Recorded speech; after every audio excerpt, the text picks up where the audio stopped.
Assalamualaikum warahmatullahi wabarakatuh. Alhamdulillahi rabbil alamin. Nahmaduhu wa nasta'inuhu wa nastaghfiruh. Wa na'udzu billahi min syururi anfusina wa min sayyiati a'malina. Man yahdihillahu fala mudilla lahu wa man yudlil fala hadiyalah. Ashhadu an la ilaha illallah wahdahu la syarika lah wa ashhadu anna Muhammadan abduhu wa rasuluh sallallahu alaihi wasallam la nabiyya ba'dah. Para pendengar kurma yang dirahmati dan dimuliakan oleh Allah Subhanahu wa taala. Kita bersyukur, alhamdulillah, kita masih diberikan kesehatan, kesempatan oleh Allah untuk kita bisa menikmati hidup dan menjalani kehidupan, melakukan berbagai tugas, kewajiban, dan melaksanakan berbagai kegiatan. Mudah-mudahan kita bermohon kepada Allah Subhanahu wa taala, seluruh tugas-tugas, kewajiban dan kegiatan yang kita lakukan akan bernilai ibadah dan diridhoi oleh Allah Subhanahu wa taala. Salawat dan salam kita sampaikan kepada junjungan kita, Nabi dan Rasul yang mulia, Nabi kita Muhammad sallallahu alaihi wasallam. Bapak dan Ibu kaum muslimin dan muslimat pendengar kurma yang dimuliakan Allah. Ada seorang pemuda suatu hari datang menghadap kepada Ibrahim bin Adham. Pemuda ini adalah pemuda yang suka melakukan maksiat, gemar bermaksiat. Lalu beliau minta petuah kepada Ibrahim bin Adham bagaimana caranya untuk menghindari maksiat. Karena Ibrahim bin Adham mengenal pemuda ini orang yang suka bermaksiat, maka Ibrahim bin Adham mengatakan, tidak apa-apa kalau antum ingin bermaksiat silahkan, tapi syaratnya ada 5. Pertama, kata Ibrahim bin Adham, idza aradta an ta'siyakallah fala ta'kul rizqah. Jika ada keinginan di hatimu untuk melakukan maksiat kepada Allah, silakan, tapi syaratnya jangan engkau makan rezeki yang diberikan Allah Subhanahu wa taala. Lalu lelaki ini mengatakan, bagaimana mungkin ini ya Ibrahim bin Adham? Ya, saya tentu harus makan rezeki Allah. Kalau kamu sadar harus makan rezeki Allah, maka jangan kamu bermaksiat, karena itu tidak pantas. Itu satu. Yang kedua, kata Ibrahim bin Adham, kalau memang ingin juga bermaksiat, silahkan. Idza aradta an ta'siyallah, jika engkau ingin bermaksiat kepada Allah Subhanahu wa taala, fala taskun syai'an min biladih, maka engkau tidak boleh tinggal di negeri Allah ini, carilah tempat lain. Ya. Lalu laki-laki ini juga menjawab, bagaimana mungkin ya Ibrahim bin Adham, saya harus tinggal di mana? Ya kalau memang tidak mungkin, kan tidak pantas kamu bermaksiat kepada Allah. Ya. Bagaimana kamu bermaksiat? Kamu hidup di negeri yang Allah ciptakan, lalu dengan sebebasnya kamu bermaksiat, ya, otomatis tidaklah pantas, ya, untuk kita bermaksiat, karena kita hidup di bumi Allah Subhanahu wa taala. Lalu yang ketiga, Ibrahim mengatakan kepada lelaki ini, idza aradta an ta'siyallah, jika engkau ingin bermaksiat juga kepada Allah, silahkan. Fanzur maudi'an la yarakallah, tapi cari tempat yang tidak dilihat oleh Allah Subhanahu wa taala. Ya. Tidak ada satu sejengkal tempat pun di muka bumi ini yang luput dari penglihatan Allah. Tidak ada satu pun perbuatan dan ucapan kita yang luput dari Allah, pengetahuan Allah.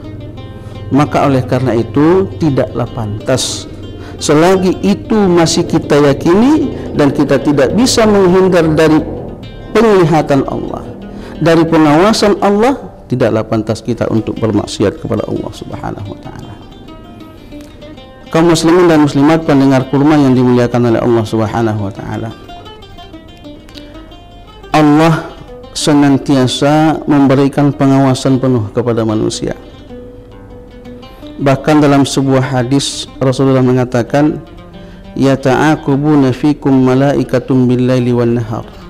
Silih berganti siang dan malam malaikat mengawasi manusia. Wa yajtami'una fi salatil asri wa salatil fajr.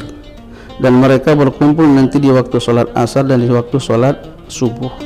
Terjadi pertukaran shift. Ya. Yang menjaga siang nanti akan berkumpul dengan malaikat yang akan menjaga malam di waktu asar. Lalu yang menjaga siang naik ke bumi, ke langit, melapor kepada Allah, dan Allah akan bertanya kepada mereka, kaifa taraktum ibadi, bagaimana engkau tinggalkan hamba kami. Tentu malaikat akan melaporkan sesuai kondisi yang sesungguhnya. Dan ini adalah pengawasan. Begitupun nanti malam, pagi-pagi malaikat jaga malam akan lapor lagi kepada Allah. Jadi tidak ada satu detik pun dari apa yang kita lakukan, dari apa yang kita ucapkan yang luput dari pengetahuan Allah Subhanahu wa taala. Itu yang ketiga. Lalu yang keempat, kata Ibrahim Adam kepada laki-laki ini, idza ja'aka malakul mauti liyuqda ruhaka faqul lahu akhirni hatta atuba taubatan nasuha. Jika malaikat maut datang untuk mencabut rohmu, tolong katakan kepada malaikat, tunggu malaikat sampai aku melakukan taubat nasuha. Kalau kamu bisa melakukan ini, maka lakukanlah maksiat. Tidak apa-apa, silakan bermaksiat. Kepada kita juga, kalau kita bisa menahan malaikat maut untuk mencabut nyawa kita, buatlah. Toh bisa kita program sampai kapan kita harus meninggal. Tapi itu tidak mungkin terjadi. Idza jaa ajaluhum la yastakhiruna sa'atan wa la yastaqdimun. Jika kematian itu datang, ajal akhir kehidupan itu datang, kita tidak bisa percepat dan kita tidak bisa perlambat. Itu yang keempat. Lalu syarat yang kelima, kata Ibrahim Adam, kalau kamu ingin bermaksiat juga, idza ja'aka az-zamaniyatu fi yaumil qiyamah liya'khudhaka ila an-nar fala tadhhab ma'ahum. Apabila nanti di hari kiamat malaikat zaman yang datang untuk menghalaumu ke neraka, silakan lari. Kalau itu bisa kamu lakukan, boleh bermaksiat. Kapan saja silakan bermaksiat, di mana saja silakan bermaksiat. Jadi para pendengar yang dimuliakan Allah Subhanahu wa taala, ini pelajaran besar buat kita. Bagi kita yang gemar bermaksiat silahkan, tapi penuhi 5 syarat ini.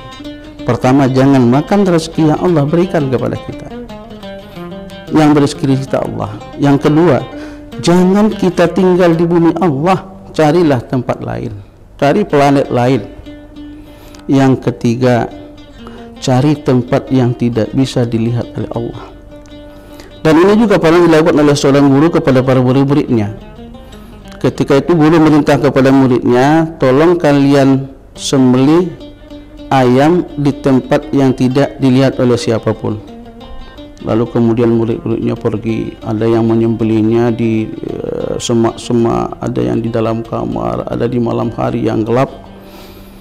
Lalu kemudian besoknya semuanya datang membawa ayam yang disembelih kecuali 1 orang. Lalu gurunya bertanya, ya, antum kenapa tidak sembelih? Katanya, saya tidak bisa menemukan tempat yang tidak dilihat oleh Allah Subhanahu wa taala. Oleh karena itu, kaum muslimin dan muslimat, para pendengar kurma yang dimuliakan oleh Allah, mudah-mudahan nasihat Ibrahim Adam ini mampu menggugah kita untuk mengontrol kita. Ternyata tidak satu pun dari apa yang kita lakukan yang luput dari pengetahuan dan pengawasan Allah. Kaum muslimin, para pendengar kurma, demikian barangkali tausiah singkat kita.